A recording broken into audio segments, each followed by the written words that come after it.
The small room was at the end of the hallway, right next to what the daughter-in-law called the storage room, even though it used to be the old maid's closet. That room belonged to her. There was no nameplate on the door, no window facing the garden, just a tiny vent near the ceiling and an old fan with fading blades and a constant creak. When she first moved into her son's house, she told herself, a quiet corner to lie down is enough. But the silence turned out to be a different kind of quiet. A quiet that didn't soothe. A quiet that hurt. She didn't blame anyone. Her son was busy managing a large department. Her daughter-in-law wasn't unkind, just always rushing. The grandson, now in middle school, had back-to-back tutoring sessions. They all lived upstairs. They talked, they laughed, they called each other on the phone despite being just a floor away. But no one came down. No one knocked on her door. No one asked, "Mom, are you okay today?" Her room used to belong to the old housekeeper. The paint was peeling in the corners. The wooden bed creaked each time she turned. On the desk sat a cheap plastic kettle bought from the supermarket. She rarely used it. The water from the tap downstairs tasted of rust. On the first day, her daughter-in-law said, "The room's small, Mom, but you don't need much, right?" She smiled and replied, "Yes, just a little place to lie down is enough." It was the truth, and also a form of self-consolation.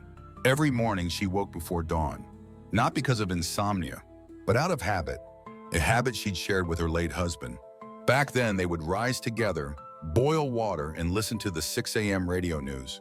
Now there was no radio, no husband, only the creaking of the old fan and the rhythm of her own breath. Around 7, she heard footsteps upstairs, her grandson waking, the coffee machine whirring, the laptop lid clicking open, the house stirring to life. But the hallway downstairs remained dim. No footsteps approached her room. No greetings were exchanged. No one said, "Good morning, Grandma." Her breakfasts were usually dry bread saved from the day before, sometimes a packet of instant noodles. Occasionally a box of sticky rice left in the microwave. "That's yours, Mom. I forgot to mention it," the daughter-in-law might say later. But often there was nothing.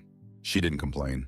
Just quietly poured a glass of lukewarm water and chewed the dry bread slowly. When it rained, water seeped in. There was a moldy stain on the ceiling that had grown darker over the months.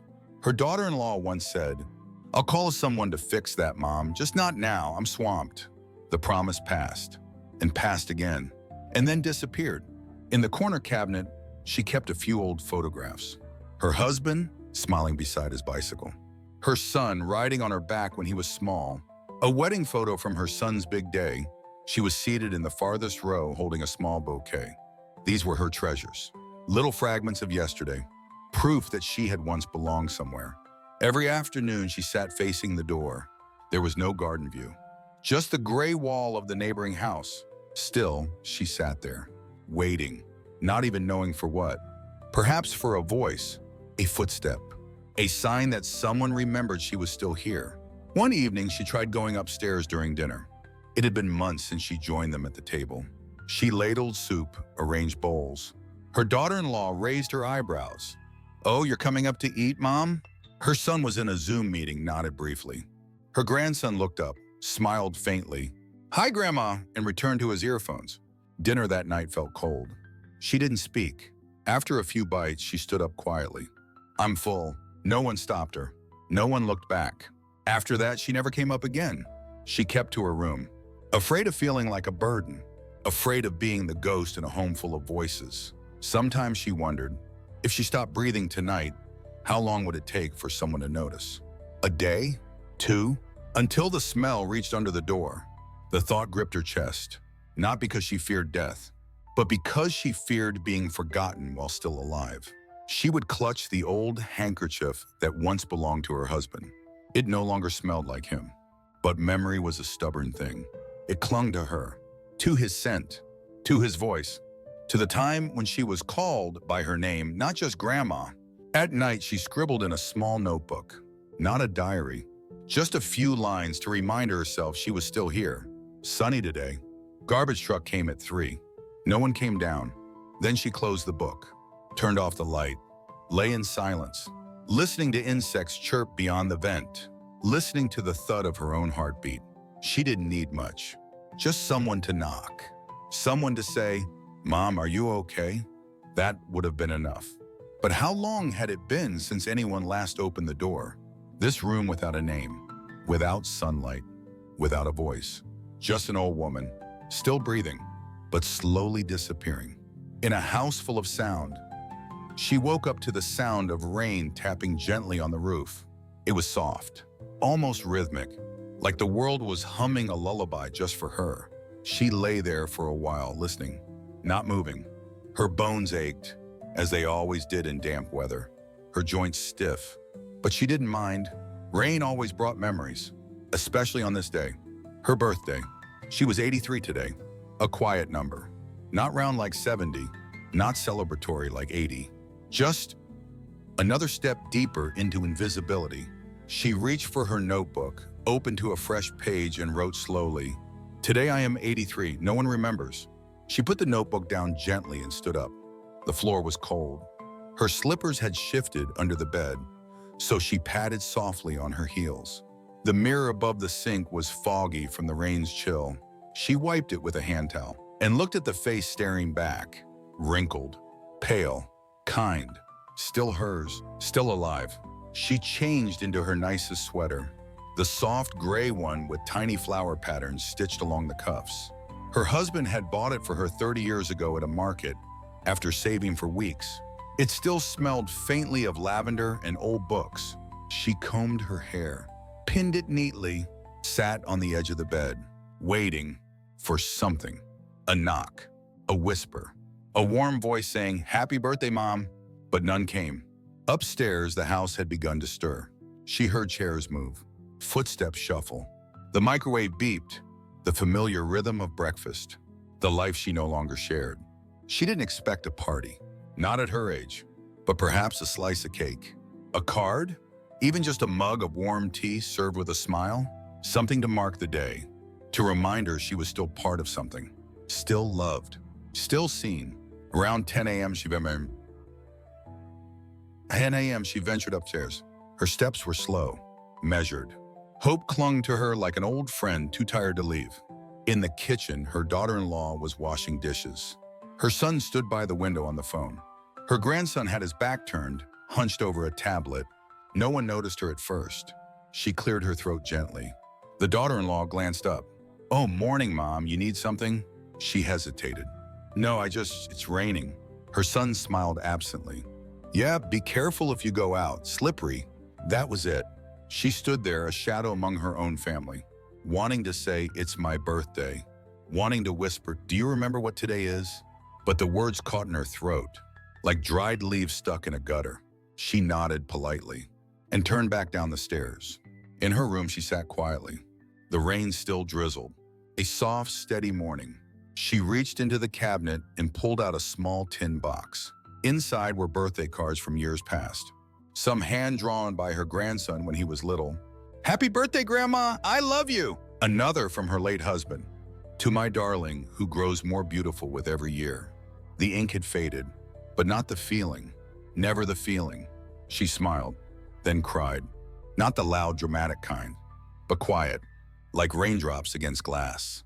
Tears that slid down without warning, without effort. She wiped her face and stood up. Took out a small envelope she had prepared weeks ago. Inside was a simple note.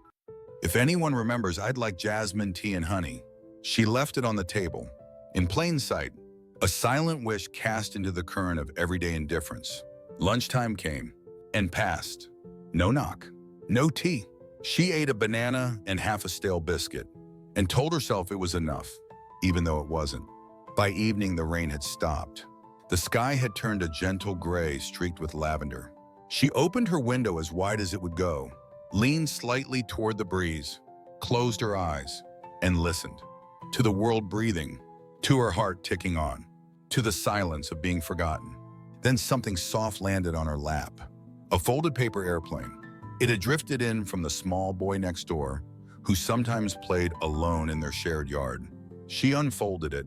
Inside, in crooked letters, "Happy birthday, from Min." She stared at it. A smile broke across her face. Then another tear. This one different, lighter, hopeful. She found a pencil, wrote beneath his note, Thank you, Min. You are the only one who remembered. She folded it back into a plane, sent it out the window, watched it glide back toward the boy's house. That night, she made herself jasmine tea, poured it slowly, added just the right amount of honey, held the cup in both hands, and whispered, "Happy birthday to me." The words were shaky, but they were said. And in that moment, she felt seen, even if only by herself, even if only by a little boy who didn't owe her anything. Sometimes kindness comes from where we least expect it. And sometimes that's enough to carry us through one more year, one more silent birthday, one more evening of remembering who we are. Even when the world forgets, some truths aren't spoken out loud. They live in glances, in silences, in the space between what is said and what is meant. She had long learned to read those spaces, especially in her daughter-in-law's eyes. It started subtly. A flicker of impatience when she asked a question twice. A forced smile when she offered help in the kitchen. A sigh so faint it could have been missed. Except she didn't miss much anymore. Old age had sharpened her instincts, even as it dulled her steps. The daughter-in-law didn't say much, but her eyes did. They said, "You're in the way." She used to have a kitchen of her own. A warm, bustling space filled with laughter, bubbling pots, the scent of herbs, and the soft clinking of dishes being dried by hand. Here, everything was cold chrome and silence. She wasn't used to silence in a kitchen. Not this kind. Not the kind that made her feel erased. When she first moved in, she thought they would bond. Women of the house. Generations sharing stories, recipes, little wisdoms. But time proved otherwise. The daughter-in-law kept her movements brisk and exact. Every dish measured. Every schedule timed. No room for deviation. And certainly no room for her. There was a moment, one late afternoon, she tried to make her famous rice pudding. She waited for the daughter-in-law to leave for a short errand. She worked slowly, her fingers stiff, her eyes squinting to read the worn label on the cinnamon. But she did it. She placed it neatly in the center of the kitchen table. When they returned, the daughter-in-law gave a tight-lipped smile. "Oh, you cooked?" Not a question of gratitude. A question of logistics, of disruption. Later that night, the bowl was half-eaten, left in the fridge. The lid was slightly ajar. No thank you. No feedback. No mention at all. She took the bowl back to her room, ate the rest cold. It still tasted sweet, but somehow also bitter.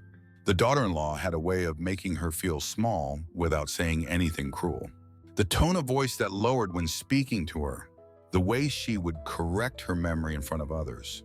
"Mom meant last week, not yesterday. Mom forgot we already discussed that. Mom, that's not how we do things now." Always polite, always respectful. But each correction was a pinprick. Each sentence rewrote her as fragile, forgetful, obsolete. One evening, while watching a television together, she laughed at a scene, a real hearty laugh. Her daughter-in-law turned, startled, gave her a look as if to say, "You're not supposed to take up space like that." From then on, she laughed less, smiled quieter. She often wondered how she came to be seen as a burden. She raised a son, kept a home, buried a husband. She had offered her best years, her strength, her wisdom. Now she offered her quiet, and even that seemed too loud. Once she tried to talk, over tea. She said softly, "I know I forget things. I know I'm not as useful." The daughter-in-law replied with a small chuckle, "Don't worry about it, Mom. We all have our quirks." Her eyes, however, looked past her, like she was already thinking of the laundry or tomorrow's groceries. She stopped trying after that. She learned the choreography of invisibility, when to leave a room, how to walk without being heard, how to fold into silence, so as not to offend by existing. But even in silence, she saw things. The way her daughter-in-law hugged her own mother, tight, warm, with laughter. The softness in her eyes then, the difference. And she knew. She would never be looked at like that. Not in this house. There was no malice. Just detachment. Like she was a guest who overstayed. A page from an old book that no longer matched the decor. She began collecting moments. Tiny flickers of care. A cup of tea left at her door. A blanket adjusted over her shoulders. A biscuit placed next to her bowl. Each one a drop of water in a desert. She cherished them. Even if they came with eyes that said, "This is duty, not love." She wrote in her notebook, I wonder what I look like through her eyes. A problem? A piece of old furniture? Something to endure until I fade? She didn't want to be a problem. She didn't want to fade. But more than that, she didn't want to stop hoping that one day the daughter-in-law might look at her, really look, and see her, not the inconvenience, not the chore, not the fading past, but the woman who once was, who still is. That night, she dreamed of her youth, of walking barefoot through fields, of her mother brushing her hair, of the first time her husband looked at her and smiled. Those eyes, they saw her, truly, and she held on to that, because memories, unlike people, never stop seeing you.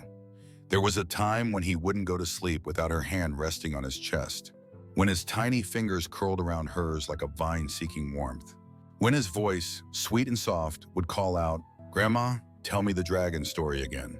And she would, night after night, adding new adventures, new treasure maps, new silly voices to make him laugh until his belly shook. She remembered every detail, because he had been her last great reason to stay young.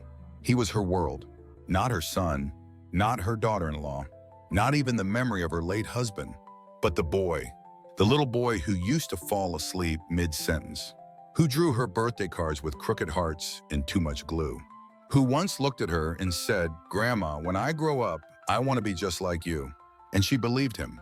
Time, however, is a quiet thief. It didn't steal him all at once, just a little at a time. First, it took the bedtime stories, then the afternoon cuddles, then the spontaneous "I love yous" in the hallway. He still smiled, still greeted her, but there was distance, invisible, inevitable, and unbearably silent. He grew taller. His voice changed.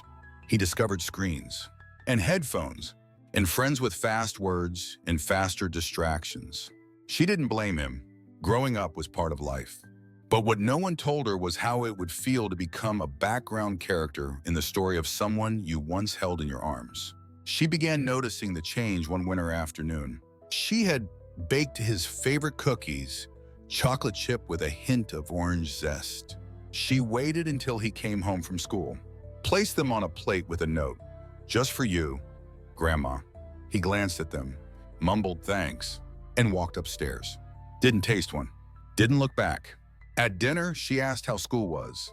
He shrugged, said fine, then went back to his phone. His mother didn't correct him. His father didn't look up. So she stopped asking. She kept the drawings he gave her when he was 5. The stick figures holding hands. The rainbows with too many colors. The one where he wrote, "Grandma is magic. She makes boo-boos go away." She read that one often, especially on nights when he passed her room without stopping. When his music thumped through the ceiling, but he never came down to say goodnight. Once she asked if he wanted to watch a movie they used to love. He said, "I'm too old for cartoons, Grandma." She smiled. But inside something folded, something quiet and fragile, like a paper crane left in the rain. Another time, she tried to sit beside him while he played a game. "Don't touch the screen," he said quickly. Not cruel, just reflexive. She apologized, backed away, tried to remember if she'd done something wrong, or if she was simply in the way. She missed his stories, his silly questions, the way he used to hold her face in his hands and say, "Your cheeks are squishy like jelly." Now his hugs were brief, polite, gone before she could return them. One day, she left a book on his bed, a collection of fairy tales they once read together. Inside, she wrote, "In case you missed the dragons, love, Grandma." He never mentioned it. She found it under his laundry a week later. The spine bent, the pages unread. She sat in her room that night and whispered into the quiet, "Where did you go?" Not out loud, just with her heart. And the silence answered back. He grew up. It wasn't his fault. It never was. The world had claimed him.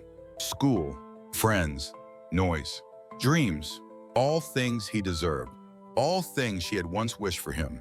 But now that he had them, she felt like a forgotten wish herself. She tried one more time. A birthday, his 13th. She saved money from her pension to buy him a new watch, one with a sleek design and digital screen. She wrapped it carefully, wrote a note. "So you're never late for the dragons." He opened it in front of everyone, smiled politely, said, "Thanks, Grandma," then went back to his phone. His friends texted, His cake was cut, and she watched from her chair, feeling like furniture. Present, useful maybe, but not seen. Later that night, she heard him laughing upstairs. He hadn't laughed like that with her in years. She smiled. Bittersweet. At least he was happy, even if she wasn't part of it anymore. In her notebook, she wrote, "He's still my boy, even if I'm no longer his world." She tucked the note beneath his old drawing, the one with the stick figures, where she had a crown, where he had wings, where the sun always shone. She didn't ask for much, not even to be number one, just to be remembered. To be more than the woman downstairs, more than the silent shadow at the edge of his childhood. She knew she couldn't stop time, but she hoped it might loop back someday, even for a moment, so he could sit beside her again. Say, "Tell me the dragon story, Grandma." And she would, with all the love she never stopped carrying. The window in her room was small, square, set high on the wall. It didn't offer a view of anything beautiful. No blooming garden, no rolling hills, just a slice of gray concrete from the neighboring building and a narrow line of sky that changed color with the day. But to her, it was everything. It was the only eye she had left to the world. The only place where the present and past still met, where shadows danced, where raindrops wrote poems, where time didn't rush, didn't demand, didn't sigh impatiently like her daughter-in-law did. Each morning she sat beneath it, a small wooden chair, the same one her husband had once repaired for her with trembling hands. It creaked now, much like her knees, but it held. So did she. She would bring her tea. Jasmine always. She liked the smell. It reminded her of Sunday mornings long ago, when her husband would surprise her with a steaming cup and kiss her temple without saying a word. She missed that silence, the kind that felt warm, not the cold one that now wrapped around her like an old coat with holes.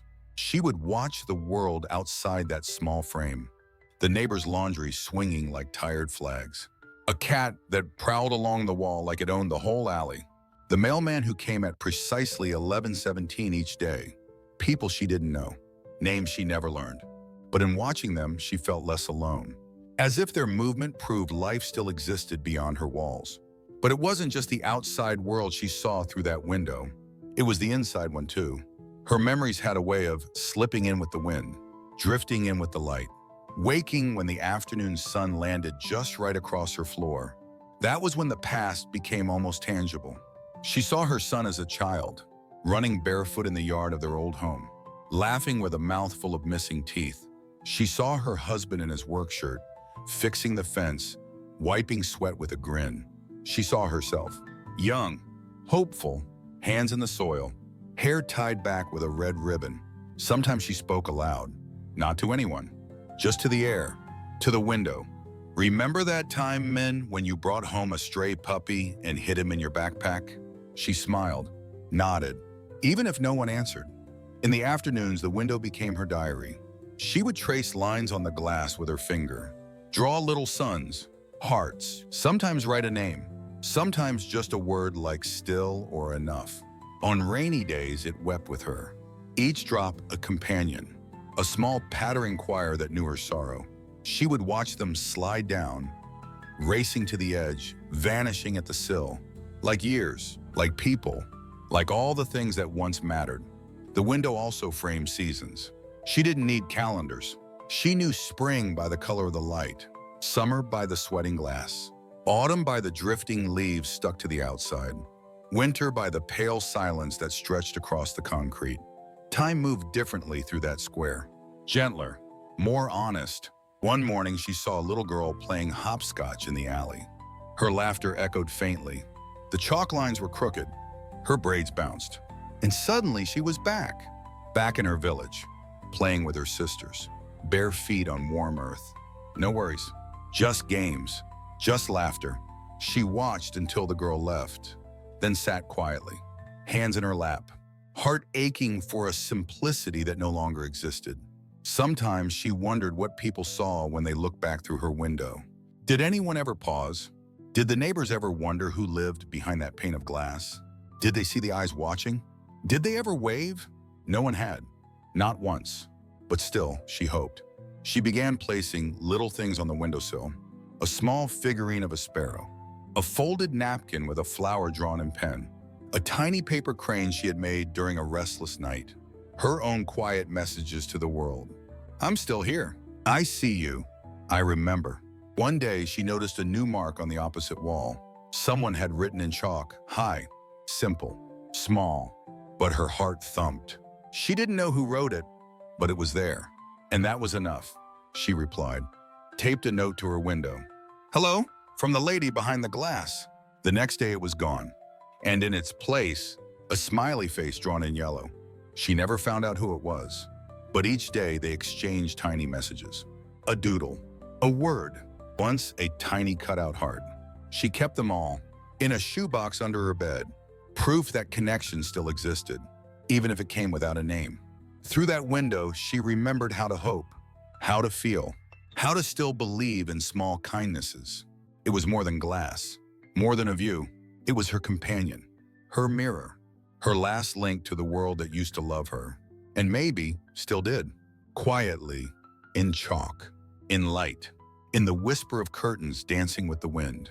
It didn't happen suddenly. It never does. The loss of a voice isn't about silence.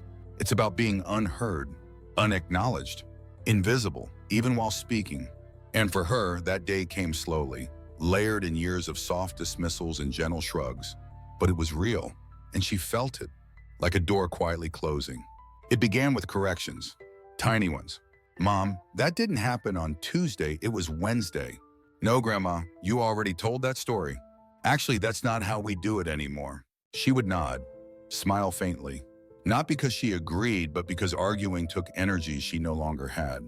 And because each time she spoke again, the room somehow grew colder. She noticed they didn't pause anymore when she talked, didn't look up, didn't wait for her to finish. Words, once cherished like heirlooms, were now treated like background noise. She would offer advice, and it would vanish midair, ignored. Like the ticking of a distant clock no one bothers to reset. Once, her grandson had trouble with a school project. She offered help. "I used to sew, you know. I could show you how to patch that fabric." He barely looked up. "It's okay, Grandma, we'll buy a new one." Just like that, dismissed. Like the needlework skills that once clothed generations no longer mattered. She tried again. Dinner conversations. She brought up a memory of her wedding day. How her dress had been made from repurposed curtains because silk was scarce. Her daughter-in-law blinked and said, "That's sweet, Mom, but times are different now," and returned to her phone. She began measuring her worth by how often people asked her anything, which was never. No one asked what she thought of the news. No one asked what she'd like for lunch. No one asked how she slept. Her answers had become unnecessary. Her voice, decorative. A relic of a time long gone. The real day, the one that branded her memory, was a Sunday. They were rearranging furniture. Her son was moving things around in the living room.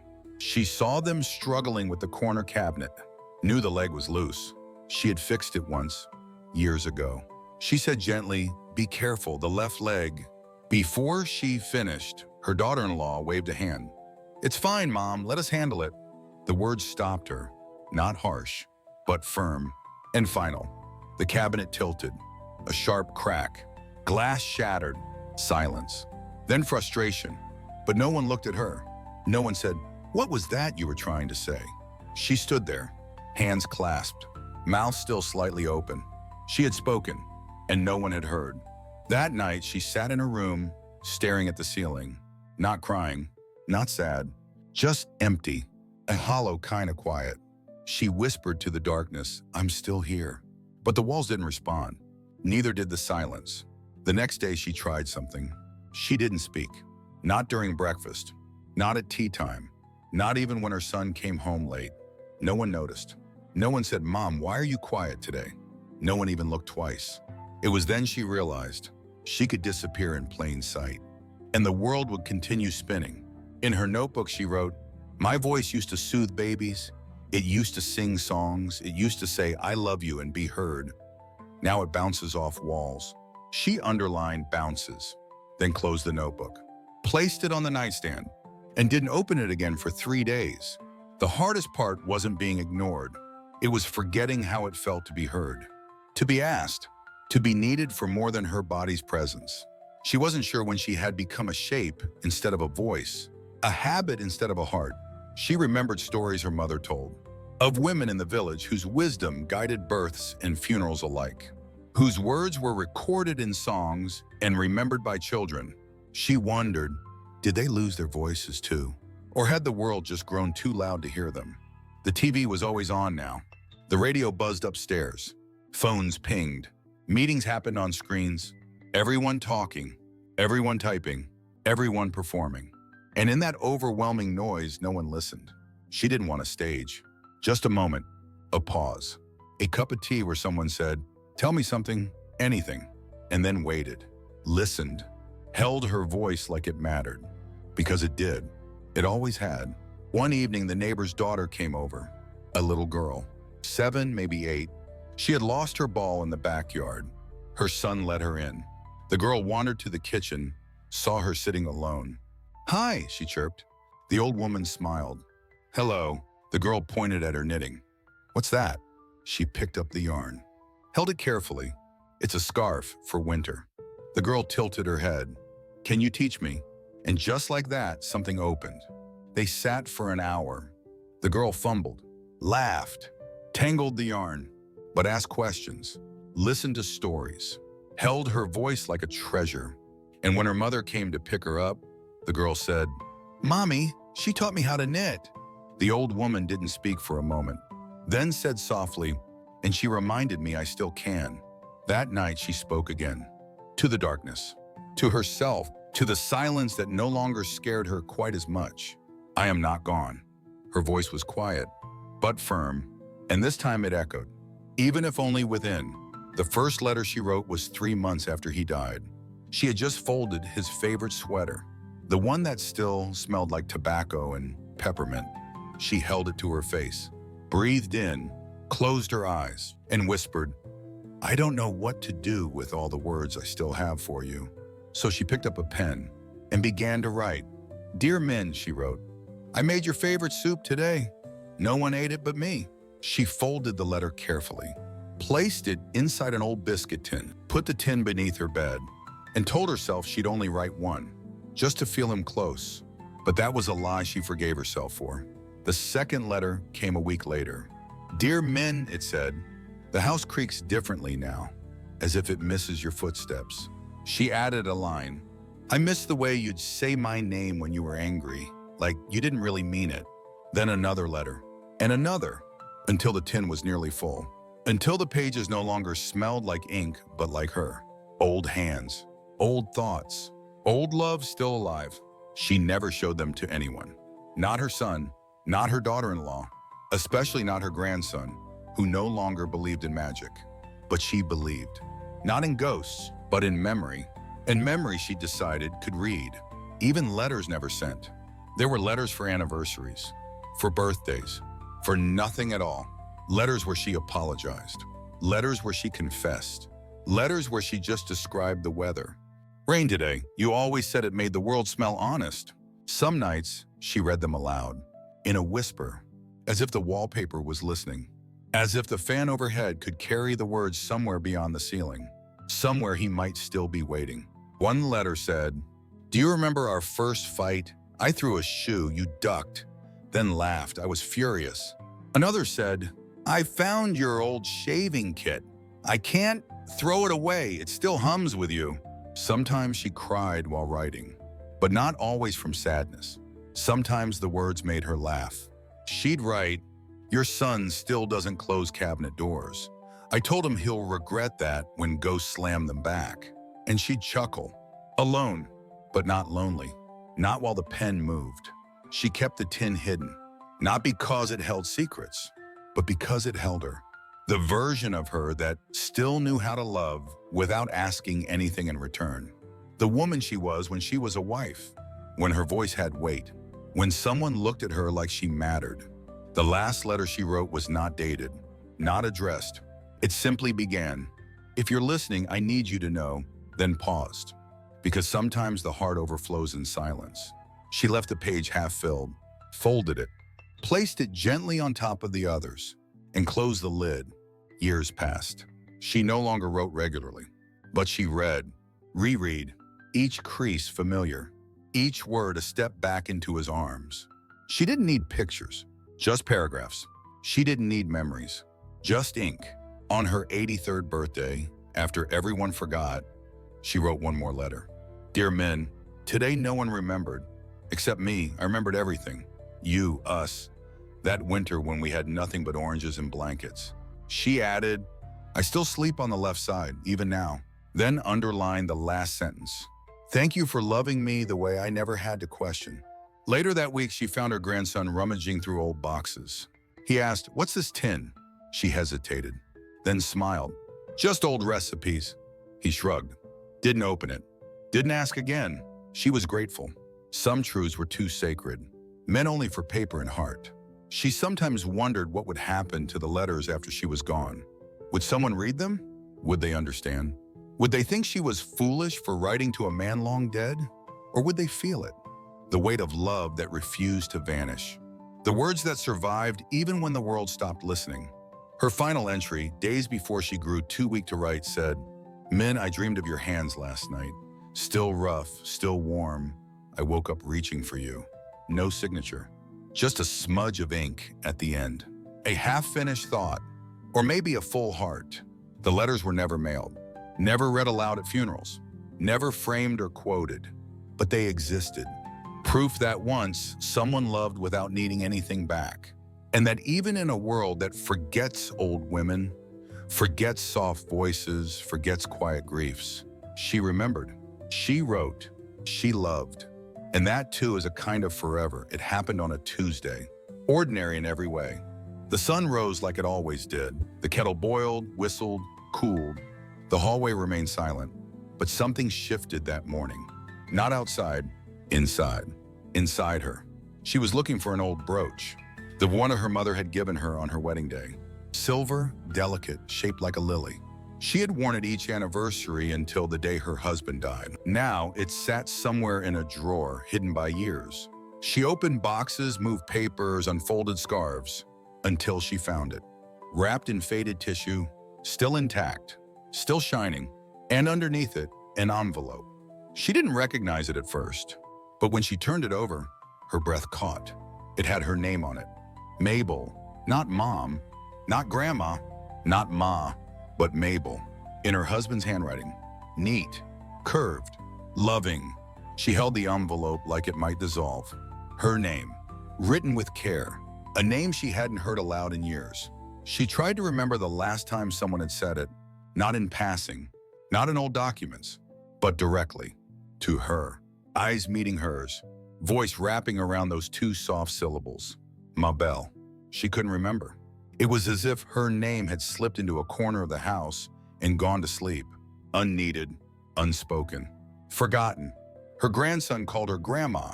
Her daughter-in-law called her Mom. Her son didn't call much at all, and she had gotten used to it, to being defined by role instead of self, to answering without recognition. But now, seeing it there in ink, in memory, in love, she felt something crack. Not pain, not sadness, something deeper, a longing. She opened the letter. It was short, dated years ago. No special occasion, just a note from her husband.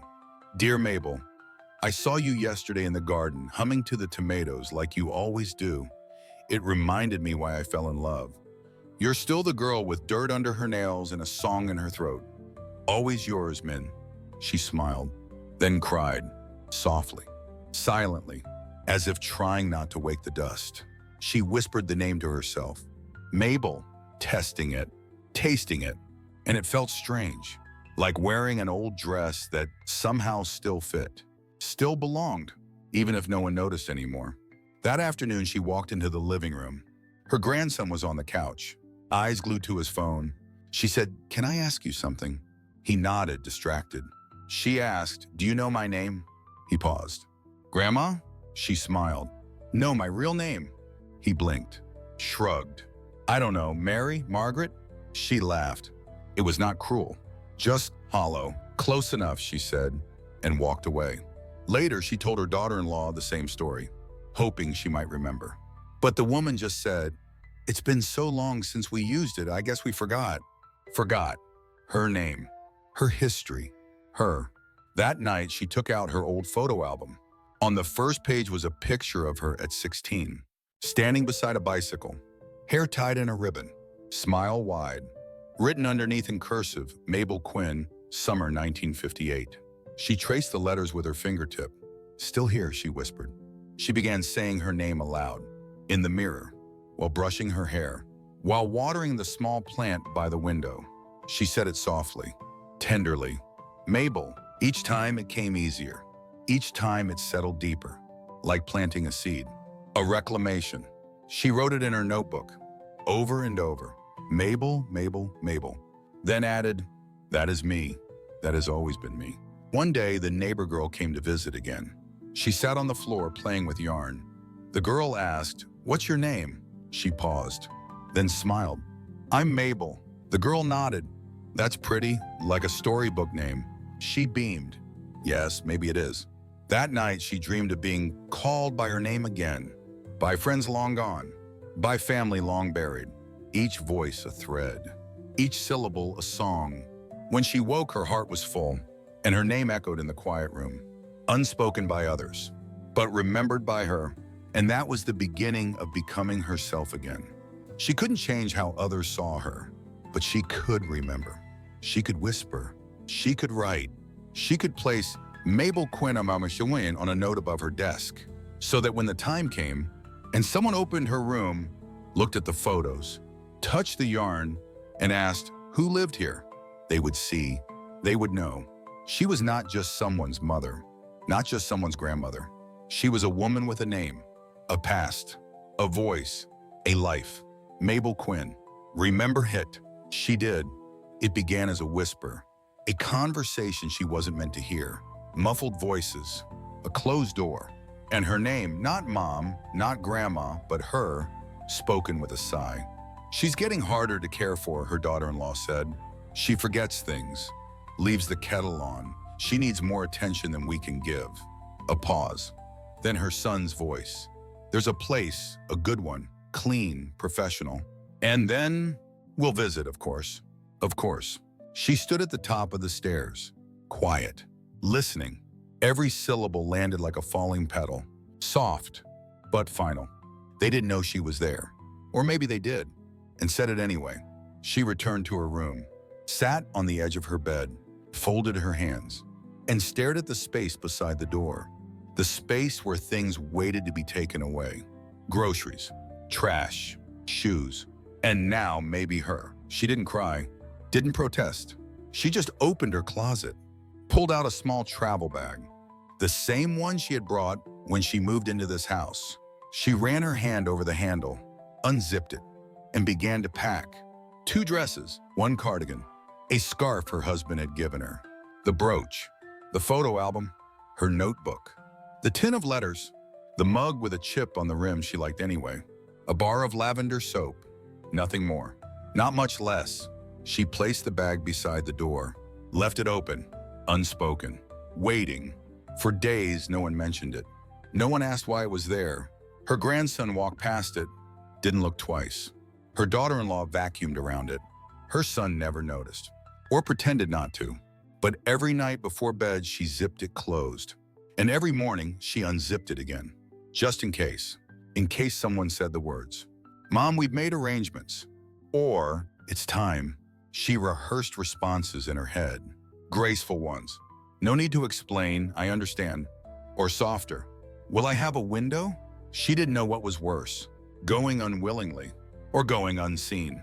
She thought of the woman she used to be, quick with jokes, hostess of family dinners, maker of soup and stories. She thought of her wedding day, her first paycheck, the day she gave birth, the day she buried her husband. The years of being needed, now replaced with a single suitcase by the door. She wondered what the home would be like. White walls, plastic flowers, soft music, names written on doors. Maybe someone would call her by hers, Mabel. Or maybe she'd just be room 3B, with scheduled meals, and bingo nights, and faded faces in wheelchairs. She didn't fear old age. She feared irrelevance. She feared being talked around, talked over, talked about, but never talked to. One morning, she found her grandson at the table. She sat beside him. "Do you think I'm hard to live with?" she asked. He looked up, surprised. "No, Grandma. Why?" She smiled. "No reason." But he didn't ask again. Didn't look at the bag. She wrote in her notebook, "A bag is a symbol, not of departure, but of being moved. Like furniture, like storage, like an afterthought." That night, she dreamed of her childhood home, of her mother braiding her hair, of her father calling her "my girl." She woke up missing a time when she was someone's everything, not someone's complication. She started making lists, songs she liked, foods she could still chew, books she'd read twice. She wrote them not for herself, but for whoever would take care of her next. A user manual for a person, a woman, a life. Then one evening she heard it, through the thin walls. Her daughter-in-law again. "She has a bag ready, I think she knows." And her son. "Maybe she wants it, maybe she's tired." And the final blow. "She's been ready for a while, she's just waiting for us to say it." She turned off her lamp, laid in bed, looked at the ceiling, and whispered, "I was never ready, I just stopped fighting." The next morning, she zipped the bag one final time, sat beside it, back straight, hair brushed, cardigan clean, ready, not because she wanted to go, but because staying had become a form of begging. And she had begged enough. They came around noon, her son holding his car keys, her daughter-in-law holding her purse. She looked at them. They looked at her, they looked at her. The bag stood between them. She smiled, thin, small. "Where are we going?" she asked. They didn't answer right away. Then her son said, "It's not far, you'll like it." Of course, she stood, lifted the bag herself. No one offered to carry it. And maybe that hurt most of all. As they walked out the door, she turned back, looked at the chair by the window. The plant, the note that said Mabel. She whispered goodbye. Not loud, not dramatic, just enough so the room would know she had loved it, even when it hadn't loved her back. The bag bumped against her leg as she stepped outside. The sun was bright, too bright, like the world had no idea it was watching someone disappear. The room smelled of antiseptic and lavender. A strange mix, clean yet lonely. The walls were beige, too beige, a color that said nothing. That remembered no one. Her new bed was smaller, the mattress stiff, but the blanket was soft. Someone had tried. That mattered. She sat by the window. It didn't face the street or the garden, just a wall, gray and tall. Still, she looked out like it was the ocean, imagining waves, ships, freedom. Her bag was unpacked, carefully. Her dresses hung in a closet too large for two outfits. Her brooch sat on the nightstand, beside her mug, and a plastic cup with her name on it, Mabel, written in block letters. Black marker. She traced it with her finger. At least someone had written it. At least it wasn't just room 3. On her second day, a nurse came in. "You need anything, Ms. Quinn?" She looked up, startled. "No one's called me that in years." The nurse smiled. "Well, it's your name, isn't it?" Yes, it was. Still is. She explored the halls, slowly. There were other women, men too. Some spoke, some stared. Some reached out to hold her hand without asking. She didn't pull away. Contact, even from strangers, was still contact. There was a garden, small but real. One bench, a bird bath, roses that looked like they needed stories to bloom. She sat there when the sun allowed, closed her eyes, listened to the birds, to her breath, to her name still echoing in her mind. She waited for visitors. They didn't come. Not at first, not often. Her son called once, talked about work, said they'd try to stop by. She told him to take his time, which of course he did. Her daughter-in-law sent a sweater, too large, too red, a note attached. "Hope this keeps you warm." She smiled. It didn't, but it was kind. Kindness, she learned, didn't have to fit perfectly.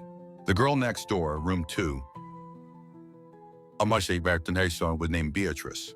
She talked in whispers and called everyone darling. They shared ginger biscuits in the afternoon. Sometimes silence, sometimes laughter.